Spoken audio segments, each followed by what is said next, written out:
Hi dear friends, welcome back to Kiran fact sports channel. Pro kabaddi season 12 action అయితే రేపే జరగబోతుంది. అంటే 31 మే ఈవినింగ్ నైట్ అయితే 7కి స్టార్ట్ అవుతుంది. ఫస్ట్ కేటగిరీ ఏ స్టార్ట్ అవుతుంది. మీరైతే Star Sports and Jio Hotstar రెండిట్లో ఇది చూడొచ్చు. అండ్ అదేవిధంగా చాలా ఇంట్రెస్టింగ్గా ఉండబోతుంది. ఫస్ట్ ఏ కేటగిరీ ప్లేయర్స్ 12 మందితోనైతే స్టార్ట్ చేస్తారు. ఆ 12 మంది ఎటువైపు వెళ్ళొచ్చు అనేది ఇప్పుడు మనం చూద్దాం. చూసే ముందైతే రేపు యాక్షన్ కోసం వెయిట్ చేసేవారంతా వీడియోని గట్టిగా లైక్ చేయండి అండ్ కామెంట్ చేయండి. ఈ 12 ప్లేయర్స్లో ఏ ప్లేయర్ అత్యంత కాస్ట్లీ కాబోతున్నాడు అనేది అయితే కామెంట్ చేయండి అండ్ సబ్స్క్రైబ్ చేసుకోండి. అప్డేట్స్ మామూలుగా ఉండవు యాక్షన్ సందర్భంగా. సో వీడియోలోకి వెళ్ళినట్లయితే కేటగిరీ ఏలో టాప్ ఫస్ట్ ఉన్న ప్లేయర్ అయితే మహమ్మద్ రజా. సో వీళ్ళు ఏ ఆర్డర్లో అయినా రావచ్చు, వాళ్ళు తీసినటువంటి డ్రాను బట్టి. సో ఈ ప్లేయర్స్ అయితే ఎవరు ముందు వస్తే వాళ్ళకి కొంచెం అడ్వాంటేజ్ కూడా ఉండొచ్చు. మహమ్మద్ రజా చియాని అయితే ఒక టాప్ క్లాస్ ప్లేయర్. ఇతడు ఏ టీంలో ఉంటే ఆ టీంకి అయితే కప్ వస్తుంది. సో ఇతడు హర్యానా స్టీలర్కి సంబంధించినటువంటి ప్లేయర్ అండ్ వాళ్ళ టీం చాలా మందిని రిటైన్ చేసుకుంది. 2,46,00,000 ఉన్నాయి. సో మహమ్మద్ రజా ఆల్రెడీ 1,80,00,000 90,00,000కి వెళ్ళేటువంటి ప్లేయర్.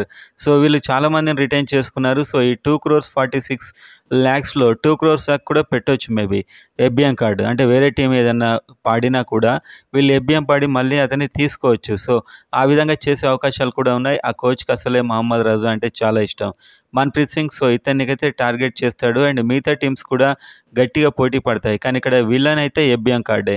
ఈ ప్లేయర్స్ అంతా వాళ్ళ టీమ్స్కి వెళ్ళిపోతే ఎవరిని వాళ్ళు రిటైన్ చేసుకోవాల్సి ఉంటుంది.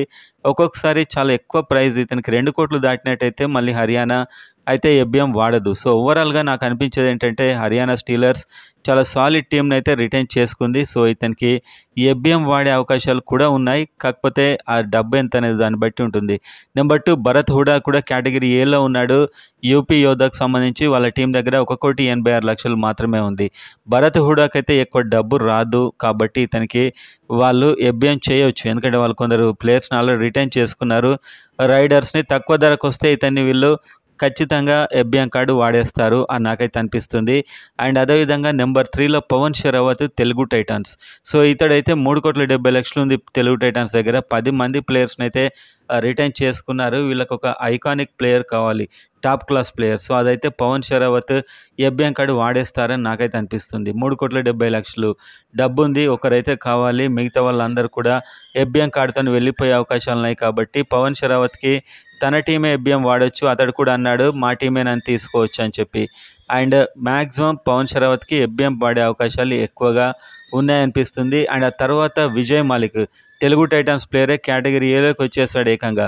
సో ఇతన్ని అయితే తెలుగు టైటాన్స్ రిలీజ్ చేసింది. సో ఇతనికి ఎంత వస్తుంది ఇప్పుడు అనేది క్వశ్చన్. ఇద్దరిని ఎఫ్బిఎం చేయాలంటే కష్టం, పవన్ అండ్ విజయ్ మాలిక్. సో విజయ్ మాలిక్ అయితే ఒక టాప్ క్లాస్ పర్ఫార్మెన్స్ ఇచ్చాడు. కానీ పవన్ విజయ్ అన్నప్పుడు పవన్కి వెళ్తుంది తెలుగు టైటాన్స్ అని నాకు అనిపిస్తుంది.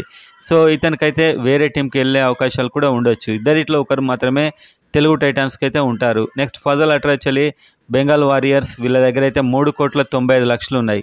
ఆల్మోస్ట్ 4 కోట్లు ఉన్నాయి. చాలా డబ్బు ఉంది. కానీ ఫజల్ అట్రాచలి అంత టాప్ ఫామ్లో లేడు కాబట్టి ఏ టీం అయినా ఇతన్ని కొనొచ్చు.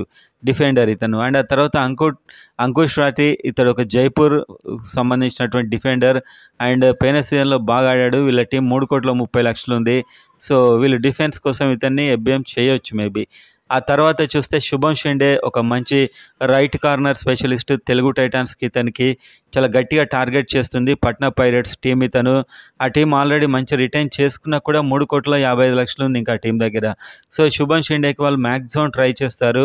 తెలుగు టైటాన్స్ అయితే ఎక్కువ డబ్బు ఇతని మీద మేబీ ఒక పవన్ని అండ్ ఇతని మీద కూడా పెట్టే అవకాశం ఉంది.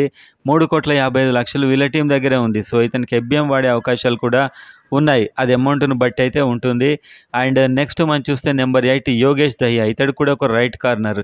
సో ఇతనికి కూడా తెలుగు టైటాన్స్కి రైట్ కార్నర్ చాలా అవసరం. సో వీళ్ళ టీం దగ్గర 4,56,00,000 ఉంది. దబ్బన్ ఢిల్లీ టీం, ఆ టీం అయితే ఎక్కువ మందిని రిటైన్ చేసుకోలేదు. మ్యాక్సిమం ఎఫ్బిఎం కార్డ్స్ 3 వాడేస్తారు వాళ్ళు. సో యోగేష్ దహియా విషయంలో కూడా వాళ్ళు వాడడానికి సిద్ధంగా ఉన్నారని అయితే ప్రజెంట్గా అనిపిస్తుంది యోగేష్ దహియాకి. And next Deepak Rathi. So ఇతడు ఒక రైట్ కవర్ అండ్ పాట్నా పైరేట్సే. అండ్ ఇతడు చాలా మంచి సీజన్ 11లో, అందుకే ఏ కేటగిరీ ఉన్నారంటేనే అర్థం సీజన్ 11లో వాళ్ళు మంచి పర్ఫార్మెన్స్ ఇచ్చారని చెప్పి. సో ఇతడికైతే ఎఫ్బిఎం వాడకపోవచ్చు మేబీ. అండ్ ఆ తర్వాత నెంబర్ 10 అర్జున్ దేశ్వాల్. ఇతడు ఒక ఫెంటాస్టిక్ ప్లేయర్ ప్రో కబడ్డీ హిస్టరీలోనే. అండ్ 3,30,00,000 ఉంది జైపూర్ దగ్గర. మ్యాక్సిమం ఏబిఎం కార్డ్ ఇతని మీద వాడతారనిపిస్తుంది. ఎందుకంటే ఒక ఫేమస్ ప్లేయర్ అయితే వాళ్ళకి అవసరమే. సో ఏబిఎం కార్డ్ అయితే ఖచ్చితంగా అర్జున్ దేశ్వాల్కి వాళ్ళు వాడే అవకాశాలు చాలా ఎక్కువగా కనిపిస్తున్నాయి ఈసారి. And next Ashu Malik Dabang Delhi. So Dabang Delhi team దగ్గర చాలా పర్స్ వాల్యూ ఉంది.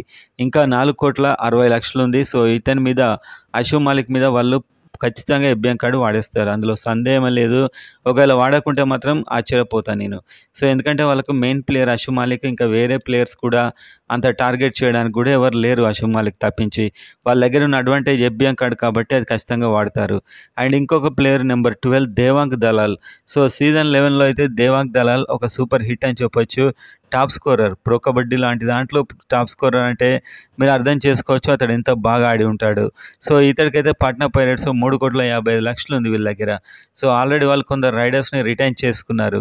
సో ఇతన్ని వదిలేస్తారు అనుకుంటున్నాను నేనైతే. ఎందుకంటే అంత డబ్బులో ఇతనికి మళ్ళీ ఎబ్బిఎం వాడి శుభం షిండేని అండ్ దీపక్ రాఠీని ఇలాంటి ప్లేయర్ని తీసుకోవాలంటే కష్టమే. సో చెప్పలేం, 50-50 ఛాన్సెస్. అండ్ ఇతని కోసం తెలుగు టైటన్స్ కూడా వెళ్ళొచ్చు. మేబీ పవన్ అండ్ విజయ్ని వద్దనుకుంటే. సో ఓవరాల్గా చూస్తే ఇది category A players list friends.